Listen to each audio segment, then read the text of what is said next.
Now, moving on, Education Cabinet Secretary Professor George Magoha has defended the credibility of the just concluded KCPE examination, speaking in Kisii County when he supervised the opening and the distribution of these year's KCSE examination. Magoha explained setting national exams adhered to an elaborate waterproof stakeholders system.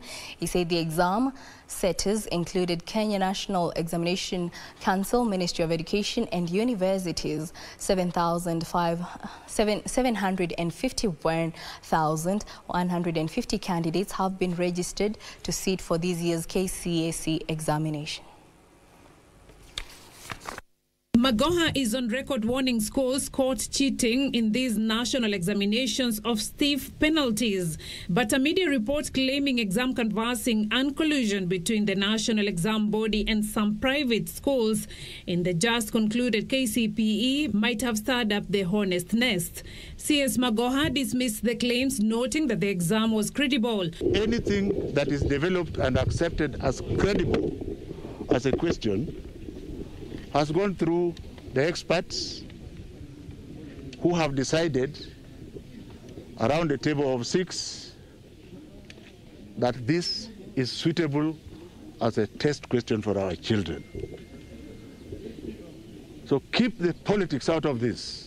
Magoha, who witnessed opening and distribution of KCSE exam papers in Kisii, said national exams are set in an environment that is waterproof. Sentiments echoed by Chief Administrative Secretary in charge of ICD, Innovation and Youth Affairs, Maureen Mbaka, who assured the candidates of the government's commitment to evaluate the exam in a fair manner. I want to assure the nation and the children and the parents that the test that has just been done at the Kenya Certificate of Primary Education was of the highest integrity. Just like this one this morning, I've been telling these guys to check whether they think anybody knows what is in the paper. No child knew what was coming, and to insinuate that some children knew what was coming is taking us 6 or 7 years back.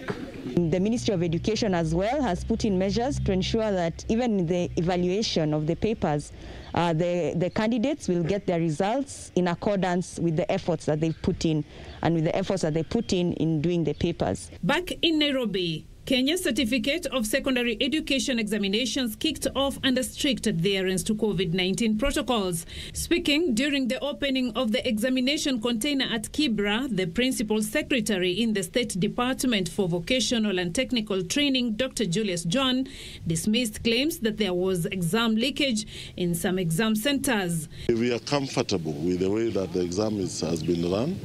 We hope that KCSE is going to run in a similar manner, and that everybody is going to do what is expected of them so that we can have our children sit the exams peacefully. In Mombasa, Teacher Service Commission CEO Dr. Nancy Macharia, who supervised the opening of the examination papers container at the Mombasa County Commissioner's office, said a total of 227,000 teachers have been vetted and certified as suitable staff to oversee the 2020 KCSE national examinations. I wish to urge the center managers countrywide to be extra vigilant in guarding the examination papers at our centers against any form of malpractice. These as 2 candidates in Nyeri will sit for their Kenya Certificate of Secondary Education examinations that kicked off today from hospital after giving birth. According to County Commissioner Loyford Kibara, one of the students was admitted yesterday after going into labor, while the other one developed complications after delivering 2 days ago. We have all the security and the National Examination Council and the invigilators. We are supposed to see them today and make sure that they do their exams. In Mandera, Deputy County Commissioner Solomon Chebotom oversaw the opening up of the examination container as early as 6 a.m. and the distribution of the examination papers to different exam centers. Security has been beefed up in the region to ensure the candidates sit their exams without fear. Elsewhere, Narok County education stakeholders have called on examination managers to be vigilant and ensure all protocols are observed while administering the Kenya Certificate of Secondary Education. And we shall deliver this exam to all our schools, come rain, come sun. We will ensure that there is adequate security in all our learning institutions, and also we shall endeavor to ensure that the COVID-19 protocols are observed. Beatrice Gatonyengetich, Channel 1 News. Well, we'll take a short break, but before we take that break, let's take a look at the COVID-19 containment measures outlined today by President Uhuru Kenyatta. Well, Nairobi, Kajiado, Machakos, Kiambu, Nakuru were named as the disease-infected counties, whereby the cessation of movement takes effect midnight tonight. And moving on, the curfew as well will take effect from 8 p.m. to 4 a.m. in Nairobi, Kajiado, Machakos, Kiambu and Nakuru counties, while the rest of the 42 counties the curfew will take effect from 10 p.m. to 4 a.m. Now, this is effective Saturday, that is tomorrow, the 27th of March. Now, moving on, the public gatherings as well as worship have been banned in Nairobi, Kajiado, Machakos, Kiambu and Nakuru counties. On a separate matter, the international travels will continue in the country. However, those coming into the country will be required to have a negative COVID-19 certificate, and the certificate acquired should not be more than 4 days before the arrival into the country.